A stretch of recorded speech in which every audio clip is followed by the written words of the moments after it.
Alright, for this one here, the most common mistake that I see people making is they'll raise both of these to a power of 2. That's incorrect. Okay? You're going to miss out on the middle term that's in there. So if you have something like this, it's recommended that you first write it out this way. Okay? That's exactly what squared means. You're multiplying it by itself. Now that I have it written out this way, I'm going to use the FOIL method that I used in the previous problem. Okay, so FOIL method we do first. So we do these two here. That's 9x squared. Outer.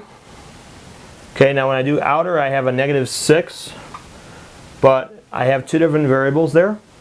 So I have x, y that I'm going to put together. I can't combine those anyway because the only way I can combine it together is if I have the same base. So I was able to do that with the x's, and an x made x squared, but I can't do that with an x and a y. I just leave it as xy.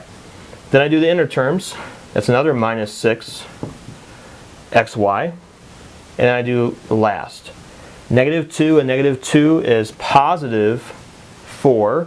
Now these, I do have two things with the same base, so I'm going to add the exponents. In this case, I'll get y squared there.